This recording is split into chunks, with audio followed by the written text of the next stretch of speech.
నమస్తే. Welcome to Sri media. నేను మీ విష్ణుప్రియ. దీపావళి. దీపావళి పండగ 20వ తారీఖు జరుపుకోవాలా? 21వ తారీఖు జరుపుకోవాలా? దీపావళి ఎప్పుడు? దీపావళి అయిపోయిన తర్వాత కార్తీక మాసం ఎప్పటినుంచి మొదలుపెట్టాలి? ఎలా చేయాలి? ఇలాంటి వాటి మీద చాలా సందేహాలున్నాయి. ఇప్పుడు ఈ సందేహాలకి సమాధానం తెలుసుకోవడం కోసం మనం వచ్చాము గురువుగారి దగ్గరికి. గురువుగారు లక్ష్మీనారాయణ గారిని అడిగి అసలు దీపావళి ఎప్పుడు, ఏ రోజు, ఏ విధంగా జరుపుకోవాలో తెలుసుకుందాం. అలానే కార్తీక మాసం కూడా ఏ రోజు నుంచి ప్రారంభించబోతున్నారో వివరంగా తెలుసుకుందాం. నమస్తే గురువుగారు.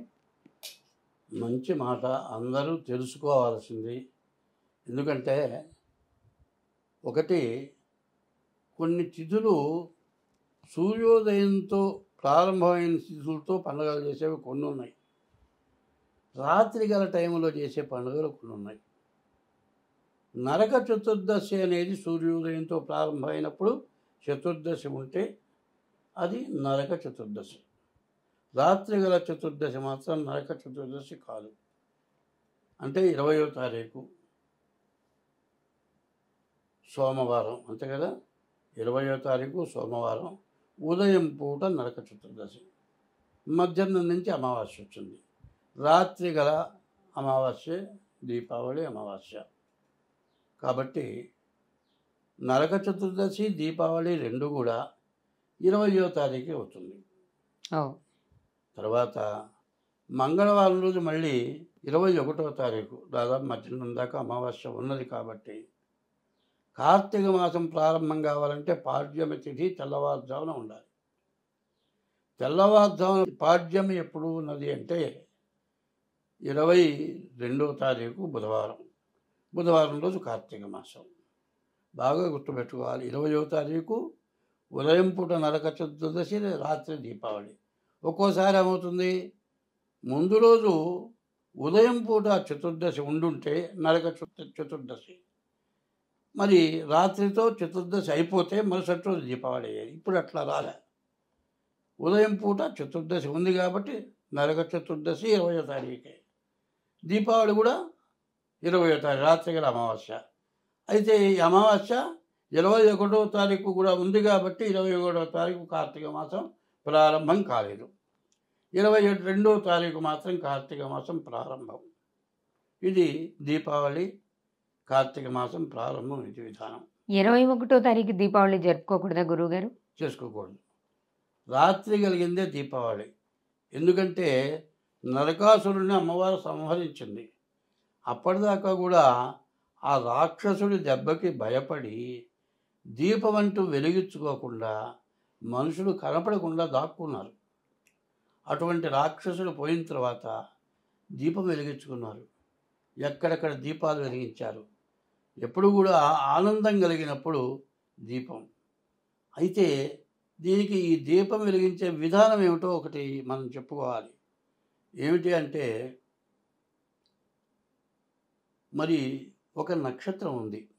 ఆ నక్షత్రానికి ఇంతవరకు పేరు ఎవరు కనుక్కోలేదు. దాన్ని అగస్త్య నక్షత్రం అంటారు. ఈ అగస్త్య నక్షత్రం అనేది కార్తీక మాసంలో వచ్చింది. ఈ కార్తీక మాసంలో రాత్రిపూట ఆ అగస్త్య నక్షత్రం కిరణాలు నీటిలో ప్రసరిస్తాయి.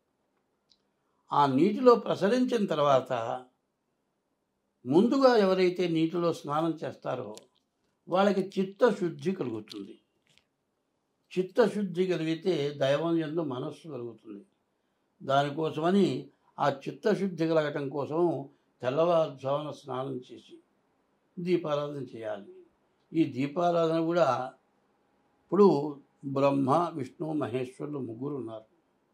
బ్రహ్మకి ఎక్కడన్నా పూజ ఉందా? బ్రహ్మ కూడా ఎక్కడన్నా ఉందా? మరి బ్రహ్మ ఎవరు వరుస ఎవరు చెబుతున్నారు? బ్రహ్మ ముందు, తర్వాత విష్ణువు, తర్వాత మహేశ్వరుడు. మరి ఆ బ్రహ్మను ఎట్లా పూజిస్తున్నాం మనకు ఏమైనా తెలుస్తుందా? జ్యోతి బ్రహ్మస్వరూపం. దీపం జ్యోతి పరబ్రహ్మం, దీపం జ్యోతి పరాయణం, దీపేన హరదే పాపం, సంధ్యాదీపం సరస్వతి అని ఉంది. కాబట్టి తెల్లవారుజామున ఎవరైతే దీపారాధన చేస్తారో ఆ బ్రహ్మ యొక్క పూజ చేసినటువంటి ఫలితం వస్తుంది. తర్వాత దీపారాధనలో కూడా కుంభవత్తి, అడ్డవత్తి తర్వాత ఇంకొక ఒత్తి కూడా ఉంటుంది. అది దాన్ని ఏమంటే ఒక రాక్షస ఒత్తి కింద లెక్క. 2 ఒత్తులు ఇప్పుడు అడ్డ ఒత్తేమో ఈశ్వర స్వరూపం, కుంభవత్తేమో విష్ణు స్వరూపం. మరి అందువల్లనే కార్తీక మాసంలో ఈశ్వరార్చనే కాదు, మరి తర్వాత సత్యనారాయణ స్వామి వ్రతం చేస్తారు.